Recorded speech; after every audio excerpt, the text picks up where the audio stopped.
મિત્રો, આજે હું આવ્યો છું રણુજા અને આજે હું તમને રામાપીરની સમાધિના દર્શન કરાવીશ અને તેમના અનેરા ઇતિહાસને આજે નિહાળીએ.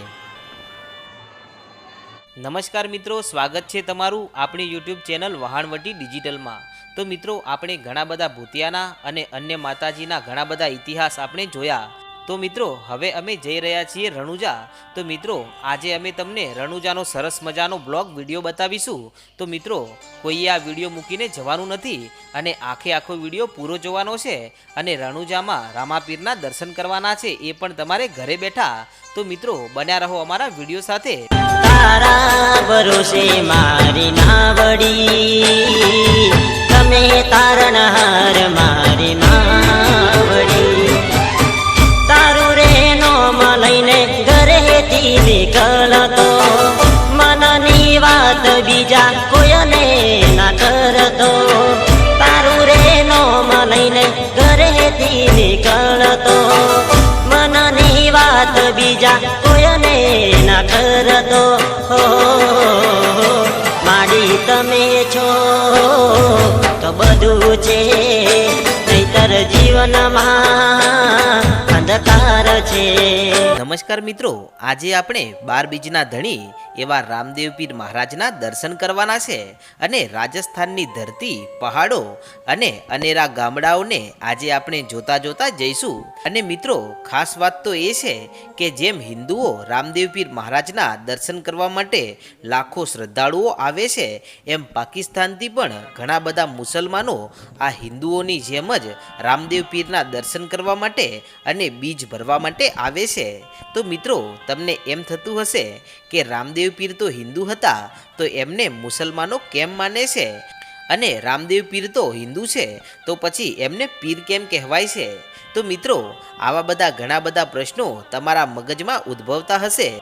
તો ચાલો મિત્રો, રણુજા તો હજુ 400 કિલોમીટર દૂર છે.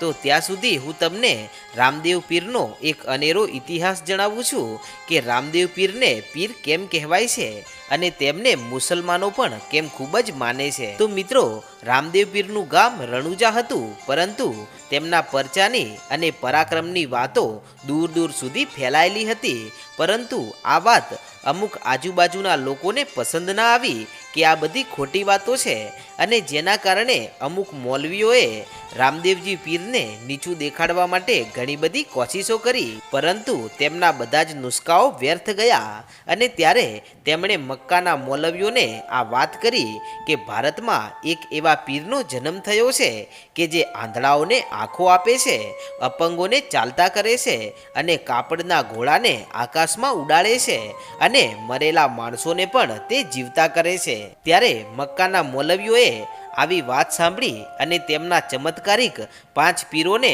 બાબાની ખ્યાતિ અને એ રામદેવ પીરજીના ચમત્કારની ચકાસણી કરવા માટે મોકલવાનું નક્કી કર્યું. અને આવું નક્કી કરી અને 5 પીરોને તૈયાર કરી અને આ વાત કરવામાં આવી કે તમારે રણુજા જવાનું છે. અને ત્યારે આટલી વાત સાંભળતાની સાથે તો આ 5 પીરો પણ રામદેવ પીર બાબાની પરીક્ષા લેવા માટે ઉત્સુક થઈ ગયા અને કહે છે કે તમે ચિંતા નહીં કરો, અમે ચતુરાઈથી એ રામદેવ પીરને ઓળખી પાડીશું અને તેમની પરીક્ષા કરીશું. અને પછી તો કહેવાય છે કે ત્યાં મક્કામાંથી 5 ચમત્કારી પીર નીકળ્યા અને ચાલતા ચાલતા તેમણે રણુજાનો માર્ગ પકડ્યો અને તેઓ ઘણું ચાલ્યા અને પછી તો ચાલતા ચાલતા તેઓ હવે રણુજા પહોંચવા થયા.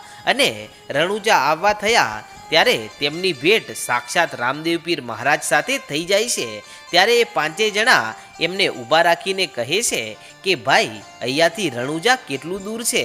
અને ત્યારે રામદેવજી એટલું કહે છે કે આ જે સામે ગામ દેખાય ને, એ જ રણુજા છે. ત્યારે પેલા પીર કહે છે કે ભાઈ, તમારો ખૂબ ખૂબ આભાર. પણ ત્યાં તો રામદેવજી પૂછે છે કે હે ભાઈઓ, તમે રણુજા જાઓ છો તો શું હું જાણી શકું કે તમે કયા કામ અર્થે આવ્યા છો? અને ત્યારે એક પીર એટલું બોલ્યો કે અમે મક્કામાંથી આવ્યા છીએ અને અમારે રણુજામાં જઈ અને ત્યાં કોઈ રામદેવજી રહે છે, એમની પાસે જવું છે અને અમે એમના ચમત્કારના ઘણા બધા પરચાઓ સાંભળ્યા છે, તો અમારે તેમની ખ્યાતિ કરવી છે કે શું આ બધું સત્ય છે કે પછી આ જૂઠ છે. અને ત્યારે આટલી વાત સાંભળતાની સાથે તો રામાપીર ત્યાં હસવા લાગ્યા અને કહે છે કે હે પીરો, એ જ હું રામદેવજી છું, બોલો તમારે મારું શું કામ છે?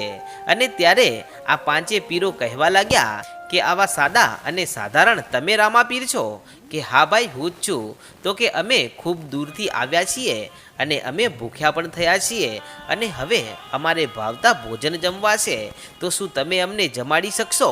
અને ત્યારે ત્યાં રામદેવજી એટલું કહે છે કે હા, તમે અહીંયા બેસી જાઓ, હું તમને અહીંયા જ જમાડી દઉં છું. અને ત્યારે એક પીર બોલ્યો કે હે રામદેવજી, અમે આમ જમીન ઉપર નીચે બેસી અને ક્યારેય જમતા નથી. ત્યારે રામાપીરે પરચો પૂર્યો અને એમના માટે ત્યાં આસન પથરાણા અને પછી તો આ પાંચે પીરો એ આસનમાં બેસી ગયા અને પછી કહે છે કે હે રામદેવજી, તમે અમને કેવી રીતે જમાડશો? અમે તો અમારા જે જમવાના કટોરા હતા ને, એ તો અમે મક્કામાં ભૂલીને આવ્યા છીએ અને અમે અમારા એ કટોરા વગર તો જમતા નથી, એવો અમારો નિયમ છે. તો હવે તમે એ કટોરા ક્યારે લઈને આવશો અને કેવી રીતે અમને જમાડશો?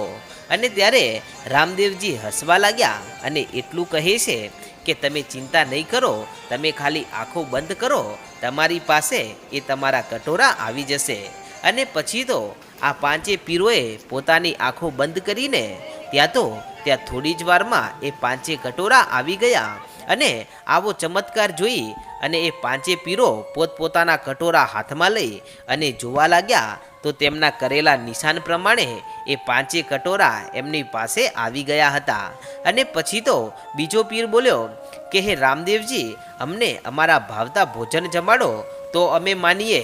અને ત્યારે રામદેવજી કહે છે કે અતિથિ દેવો ભવ, અને તમે મારા રણુજામાં આવ્યા છો અને તમને જો ભાવતા ભોજન ના જમાડું તો મારું નામ લાજે. અને આમ આટલું કહી અને રામદેવજી એટલું કહે છે કે હે પીર બાબા, તમે તમારા મનમાં વિચાર કરો અને જો આંખો બંધ કરી અને જે વિચારો એ તમારા આ કટોરામાં ના પીરસી દઉં તો મને રામદેવજીને ઓળખે કોણ? અને આમ પછી તો કહેવાય છે કે પાંચે પાંચ પીર પોતાની આંખો બંધ કરે છે અને આંખો બંધ કરી અને પોતાના મનમાં જે વિચાર કરે છે એવા ભોજન એ કટોરામાં પીરસાઈ જાય છે. અને પછી તો જ્યારે આ પાંચે પીરોએ પોતપોતાની આંખો ખોલીને ત્યાં તો એમના ડોળા ફાટી ગયા અને પોતે ખાવાનું તો પડતું મૂક્યું અને રામાપીરના પગમાં પડી ગયા અને પગમાં પડી અને હાથ જોડીને કહેવા લાગ્યા કે હે રામદેવજી, આ તો ખરેખર ચમત્કાર છે અને આવા પીરની પરીક્ષા ના કરવી જોઈએ, અમને માફ કરી દો, અમે પાપીઓએ તમારી પરીક્ષા કરી. ત્યારે આ પાંચે પીરો કહેવા લાગ્યા કે હે રામદેવજી, આજથી તમે પીરોના પણ પીર કહેવાશો અને તમને હિન્દુઓ તો માનશે, પણ હિન્દુઓની સાથે સાથે એટલા મુસલમાનો પણ તમને માનશે. અને જેમ હિન્દુઓ તમારી બીજ ભરવા આવશે એમ મુસલમાનો પણ તમારી બીજ ભરવા આવશે અને તમે આજથી રામદેવ પીર કહેવાશો.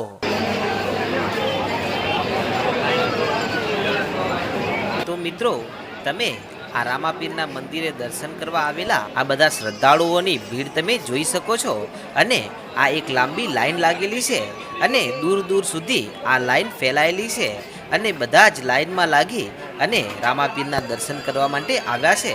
તો મિત્રો, તમે પણ બીજ ભરવા આવો ત્યારે નાના બાળકોને સાથે લઈને આવો તો આ ભીડને જોઈ અને એને ધ્યાનમાં રાખી અને તમે પધારજો. અને મિત્રો, હવે આપણે આગળ જઈ અને રામાપીરની સમાધિના દર્શન કરીશું અને એમની ધર્મની માનેલી બહેન ડાલીબાઈની સમાધિના પણ દર્શન કરીશું.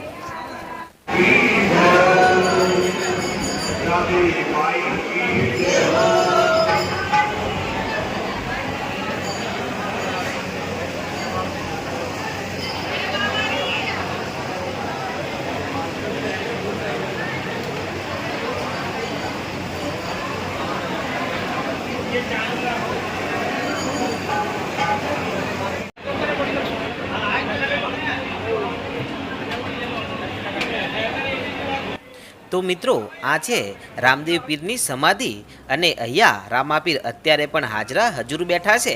અને મિત્રો, તમારા મનમાં પણ કોઈ કામ ધારેલું હોય અને તમે અહીંયા રણુજા સુધી ના આવી શકતા હોય તો તમે અહીંયાથી લાઈવ જોઈ શકો છો અને માનતા રાખી શકો છો. અને રામાપીર તો દયાના સાગર છે અને બધાની ઈચ્છા પૂરી કરે છે. તો ચાલો આગળ આપણે રામદેવ પીર મહારાજના આ મંદિરને ચારે બાજુથી જોઈએ.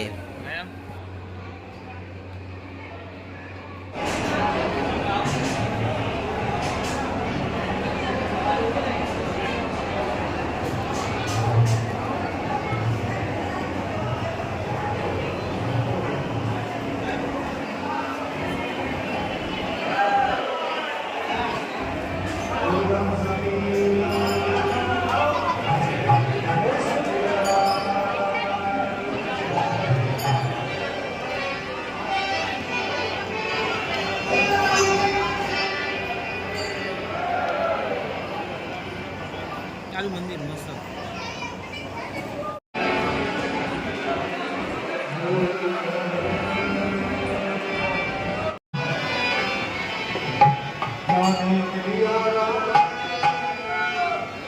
ભગવાન કી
ઘણા ફિલ્મ જતા રહ્યા લાગે.